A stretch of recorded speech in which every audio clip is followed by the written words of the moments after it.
Buenas tardes, bienvenidos al Centro Riojano de Madrid, en una casa que tiene el gusto de presentar esta tarde este acto de presentación, valga la redundancia, de una obra notable titulada Rehabilitados por don Alfonso XIII, obra de Margarita Zavala, que nos acompaña, como nos acompañan también para hacer la presentación Alfonso Ceballos y el editor José María San Martín, en un acto que es notable desde luego por la obra, también porque La Rioja tiene una notable tradición de títulos nobiliarios, señaladamente los que tienen que ver con el solar de Tejada, y también porque algunos personajes riojanos, si bien de nobleza no tan acrisolada seguramente, porque fue nobleza de época, también tiene algunos personajes destacados que pertenecieron a ese orden, señaladamente.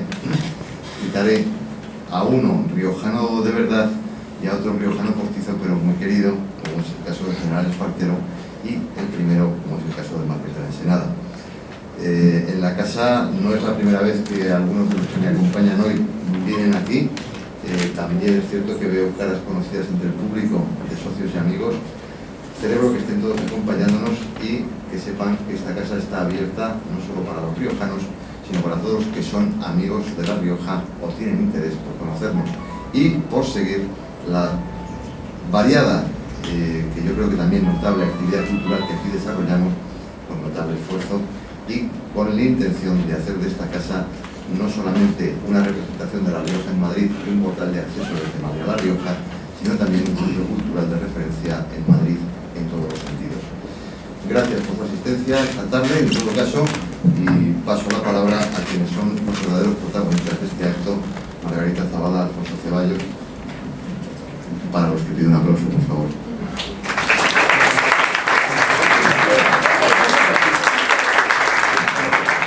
La única protagonista es la autora del libro, como es normal. Los demás, vamos, como mucho teloneros.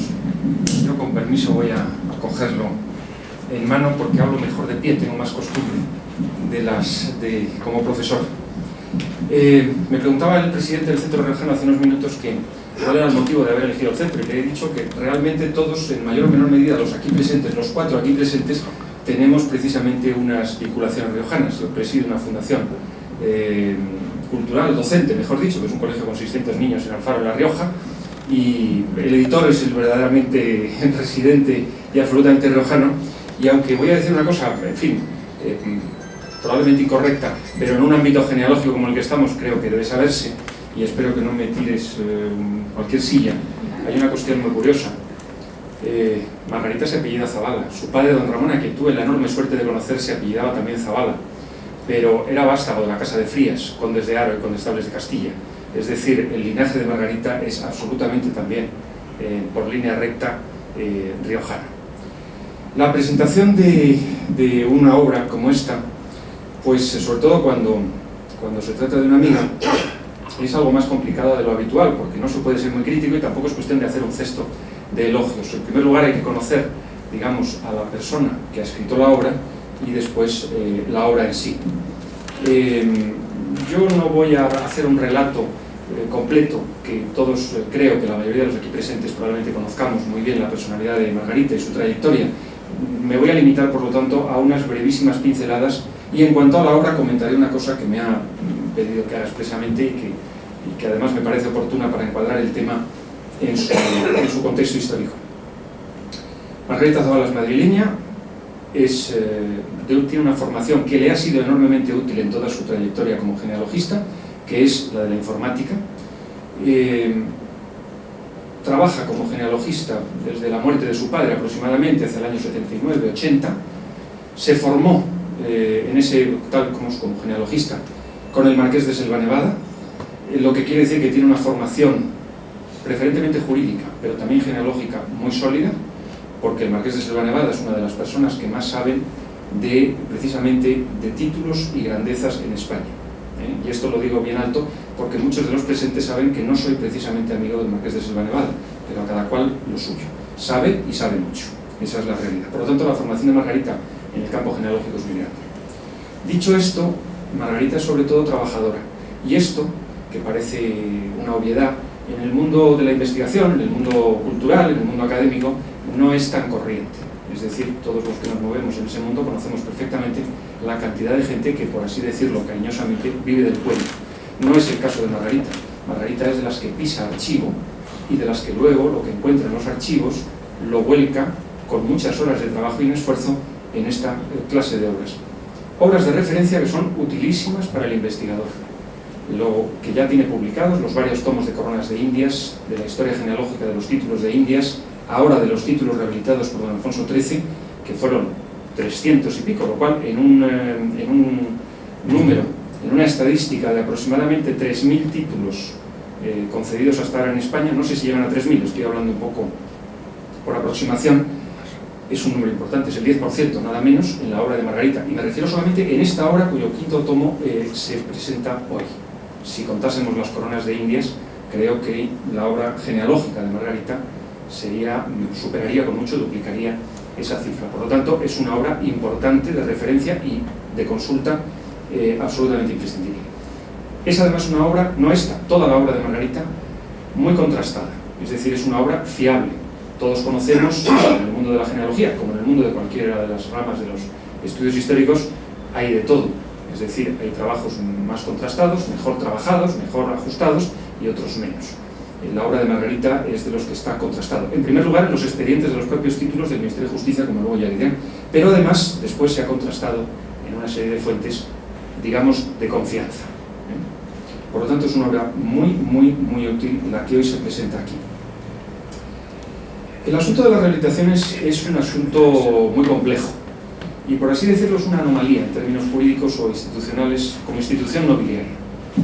Es un asunto que hunde sus raíces en una época mucho más antigua, la de don Alfonso XIII. Como todos ustedes saben, los títulos de Castilla, cuando Castilla era la que marcaba, digamos, la pauta en cuestiones premiales y honorarias al resto de los reinos de la monarquía universal, Castilla, como digo, los títulos de Castilla estaban, los grandes de España, o grandes de Castilla, llamados así en su origen, estaban cargados con una serie de impuestos, principalmente dos, el servicio de lanzas y la media annata. El servicio de lanzas consistía en que todo noble titulado tenía la obligación de mantener un número de soldados para lanzas, para asistir a los reyes en caso de llamamiento a la guerra. Con el tiempo eso se transformó en una cantidad anual que se pagaba todos los años y que variaba, claro está, no pagaban las mismas lanzas un grande de España, que pagaba unos 500 escudos anuales, que un título sin grandeza de menor rango, que solía estar en los 240 aproximadamente. Esta transformación de la obligación militar personal a la obligación económica ocurrió hacia 1631-1632. La media annata se pagaba en cambio una sola vez en cada transmisión.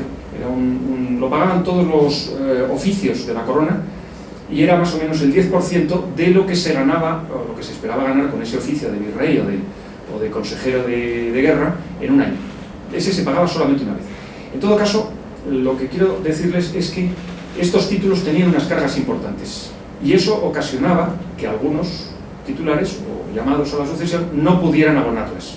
Entonces el título caía en caducidad, es decir, quedaba vacante. Cuando en 1846 se suprime el impuesto al servicio de lanzas y la media nata y se transforma en un impuesto especial sobre grandezas y títulos, había muchos títulos caducados. Por ejemplo, los de Indias eran muchísimos los que estaban ya caducados porque después de las guerras de emancipación en América pues habían quedado vacantes. Y otros parientes, quizá con un llamamiento más lejano o peor, pues los querían solicitar. A partir de 1864 aproximadamente se establece una vía para rehabilitar que se llama precisamente eso, la vía de la rehabilitación de los títulos caducados. Y a partir de, sobre todo, 1912, con la regulación del decreto del 17 de mayo de 1912, es cuando el proceso de rehabilitación queda perfectamente establecido. Y precisamente por eso ha sido muy criticado. Porque, por una parte, tenía una connotación de derecho de gracia. Era casi una nueva concesión. El que obtenía una rehabilitación había tenido que probar y acreditar precisamente que tenía méritos personales suficientes, no solo llamamientos sucesorios, sino méritos personales. Lo que quiere decir que se trataba de una gracia, una especie de recreación o de segunda concesión del título. Sin embargo, quedaban abiertas, los llamamientos se abrieron de una forma verdaderamente, en algunos casos, sorprendente. Es decir, no se trataba de descendientes del primero o del quinto marqués, a veces eran unos sifones, los famosos sifones de la época. En fin, los llamamientos venían muy traídos por los pelos y en algunos casos, por supuesto, y es muy sabido, se dieron flagrantes casos de falsificaciones nobiliarias. Muchas. En proporción hay un número elevado. Que unas han salido a la luz, otras siguen pasando desapercibidas, aunque los genealogistas, digamos, las conocen perfectamente, etc. Por eso el procedimiento de rehabilitación ha sido muy criticado, sobre todo por los juristas. Y además, también porque introducía un factor nuevo, que era esa recreación, es decir, cortaba la perpetuidad del título. Los títulos, como todos ustedes saben, en principio se daban siempre perpetuamente, es decir, salvo un número muy escaso de títulos que se daban vitaliciamente, solamente a favor de la persona del agraciado, y morían con él, por supuesto. Por ejemplo, en los tiempos modernos, al pintor Dalí, el pintor Dalí solicitó expresamente al rey, cuando le creó Marqués de Dalí de Púbol, que no tuviera sucesión ese título, que fuera vitalicio. Y efectivamente, cuando murió el pintor, no se sucedió. En este caso era por algún problema familiar, no quería regalar nada a unos sobrinos. Bien, en los siglos pasados era un procedimiento más complejo. En otros países, de los reinos de la monarquía hispánica, por ejemplo en Portugal, era costumbre dar los títulos también por una vida, por 2 vidas, por 3 vidas. Y en España hay precedentes de este mismo sistema en las grandezas. En los títulos muy pocos, dados por varias vidas. Pero vitalicios sí los hay, y los ha habido hasta hace muy poco. El señorío de Meirás, por ejemplo, concedido a doña Carmen Polo, se concedió como título vitalicio expresamente en el decreto. Otra cosa es que luego la gracia regia haya decidido que sea hereditario y perpetuo, pero se concedió así. Las rehabilitaciones venían a cortar esa perpetuidad de los títulos, es decir, introducían un factor que ha sido la causa de que muchos títulos vacantes o caducados se hayan quedado así.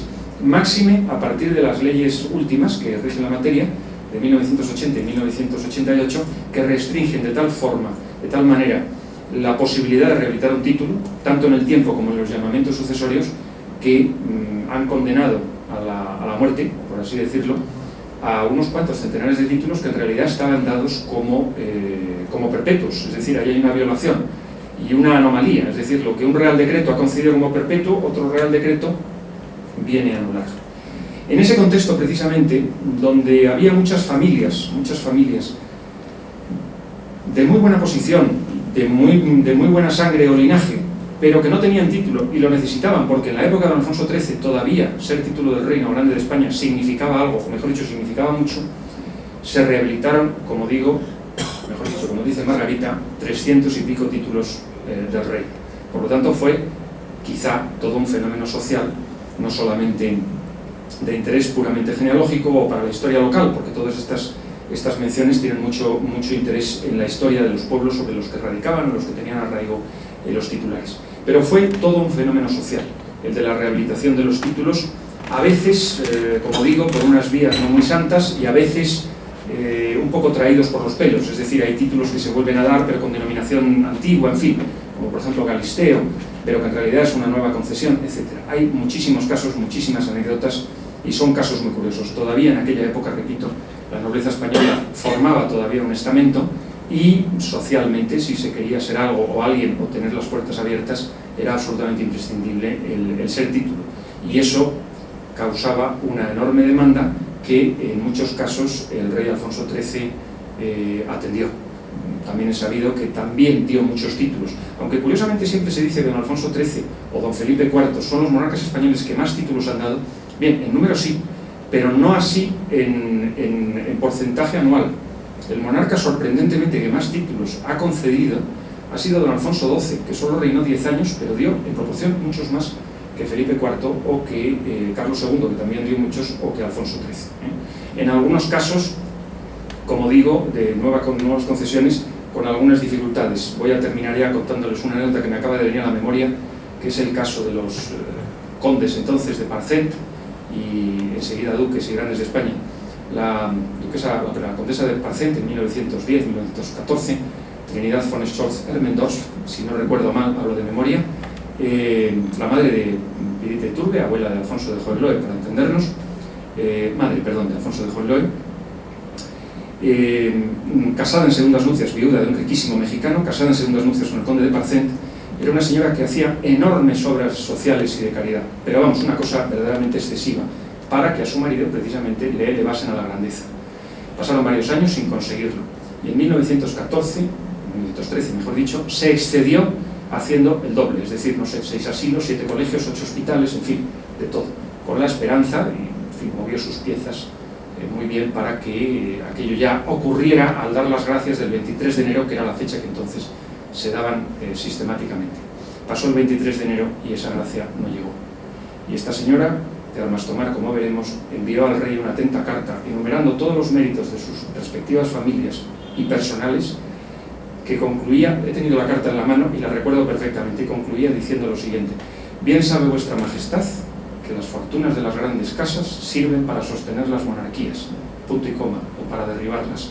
9 días después, su marido era elevado a duque de Parcent y grandes gracias. Gracias.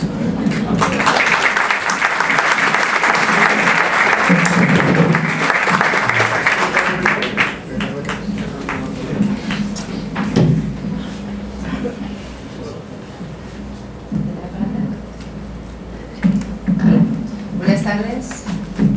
Si me oye bien, me acerco un poco más. Primero, darle las gracias por venir, por estar aquí conmigo y acompañarme en esta mi primera presentación, que lo hago con toda la ilusión del mundo y que intentaré esquematizarles un poco la obra y mi trabajo. En ello van algunas partes que yo he preparado en una presentación y en las cuales voy a leer. Primeros estudios que va a accederse por el motivo de mi trabajo, el porqué. Las siguientes serán las fuentes, es decir, qué he consultado y qué es lo que me ha ayudado a terminar este trabajo. Después los títulos, que he tratado con mayor dificultad, que algunos de ellos, la verdad, me ha costado bastante documentar. Otros, ¿cuántos son los títulos rehabilitados por su majestad don Alfonso XIII? La referencia legislativa es muy de pasada, porque para eso tenemos aquí a mi gran amigo don Alfonso. ¿Quién podía rehabilitar? La documentación y el proceso. Esos son los puntos más importantes que voy a tratar.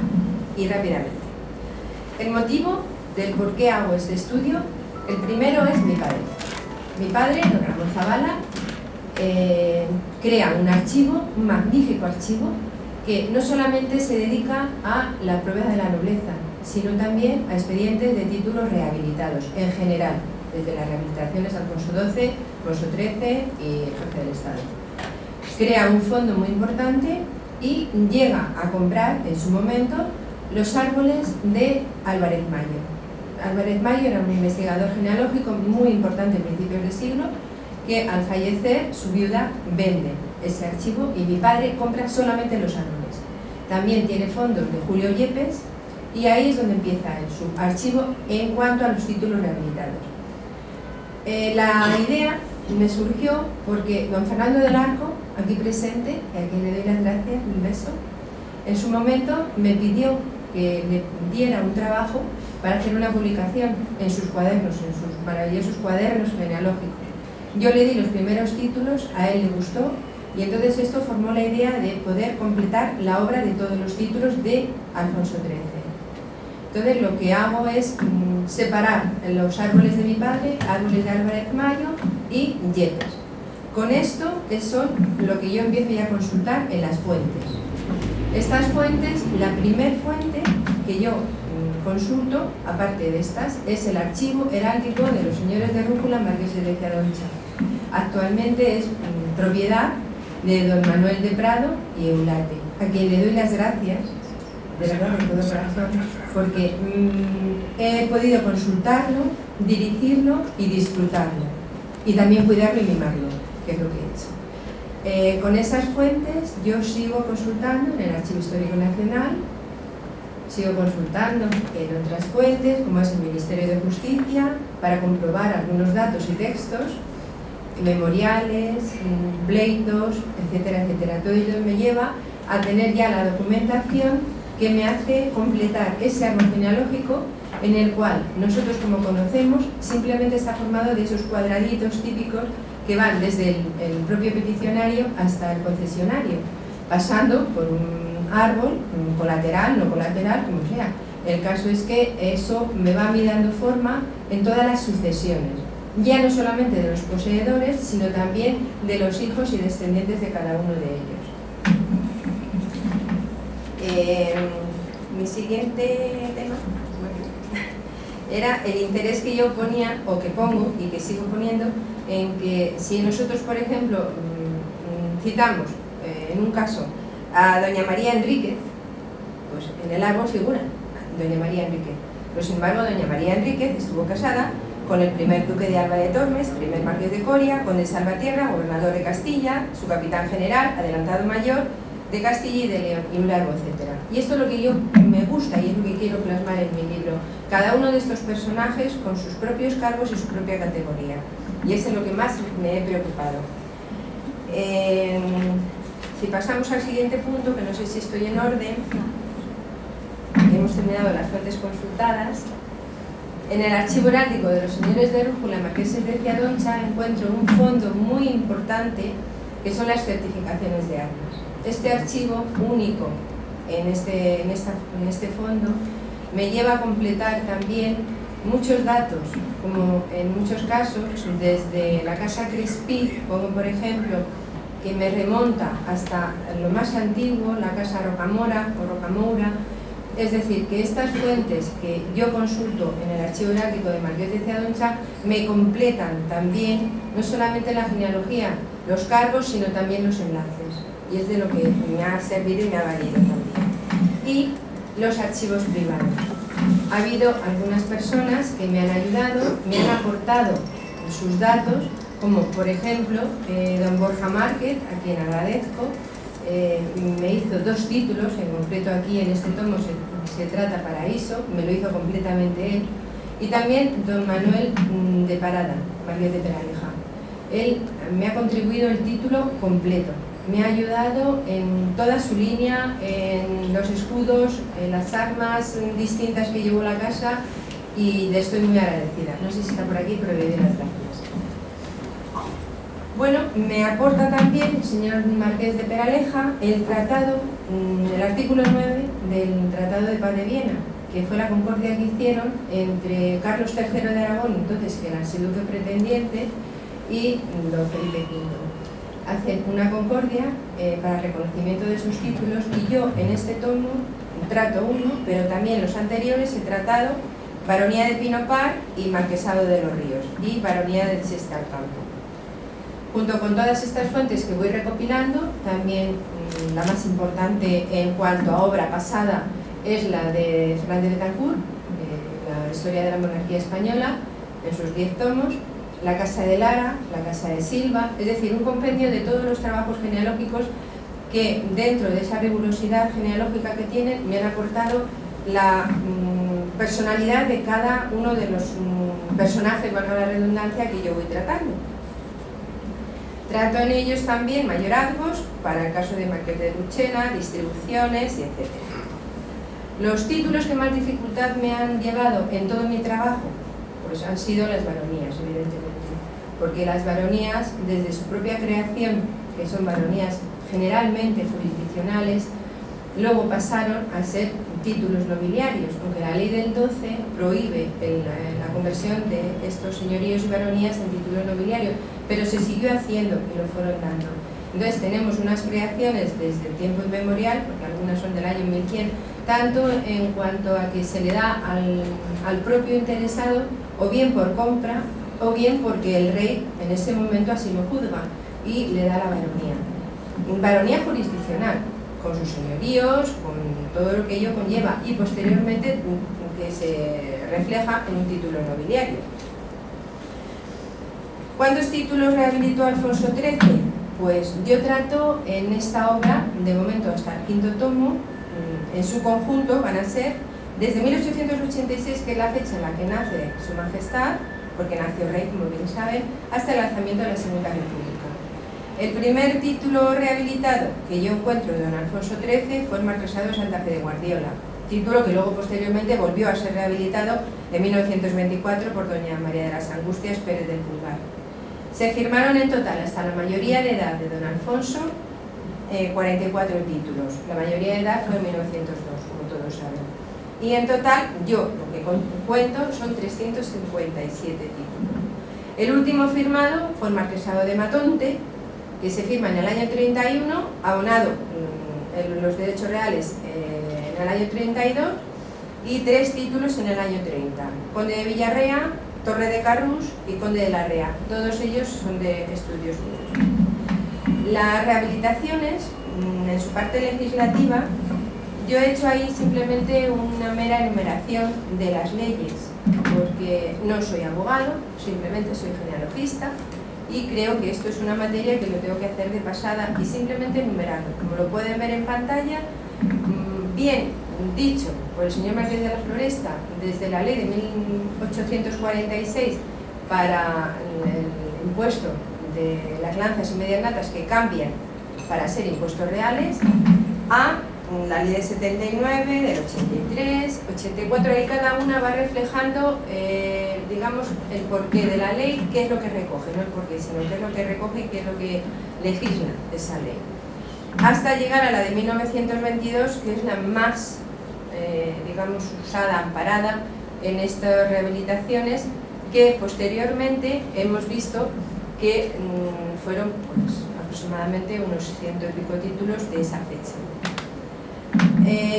¿Quién podía solicitar la rehabilitación?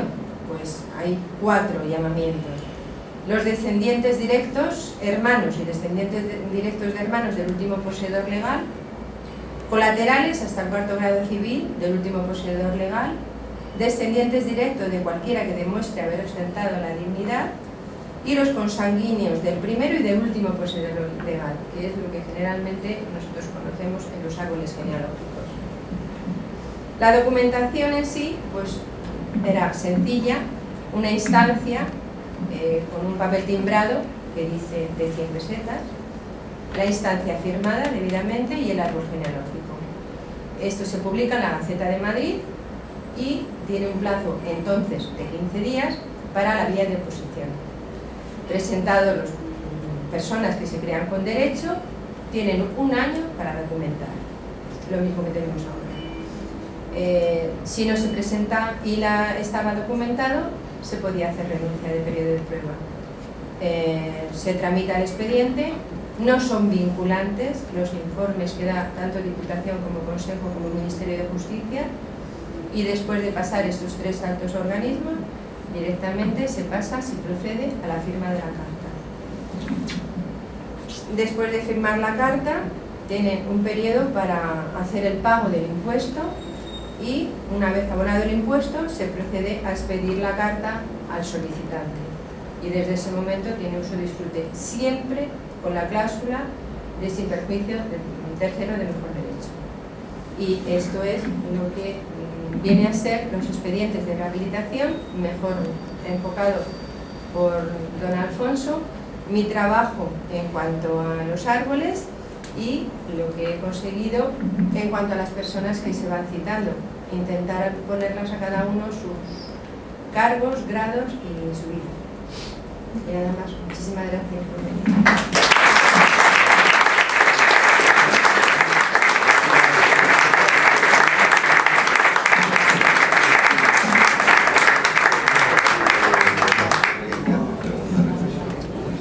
Si es dentro de esto, yo no tengo inconveniente, pero si es dentro de esto, Bueno, es costumbre de la casa hacer como penúltima parte de los actos un turno para que desde el público se puedan formular preguntas, reflexiones, apuntar ideas o sugerencias, siempre rogando pues una cierta concisión y brevedad por razón de que no es la última parte, sino solo la penúltima y hemos de llegar a la última. Si alguien tiene algo que decir, preguntar, añadir, más o menos como en esas ocasiones, pues entonces pasamos a la última parte, que es la más interesante seguramente, que nos está esperando fuera un pequeño refrigerio con una copa de vino de Rioja, ¿no? Pues muchas gracias por su presencia, muchas gracias por las excelentes palabras e ideas y por el libro que nos han presentado hoy con esta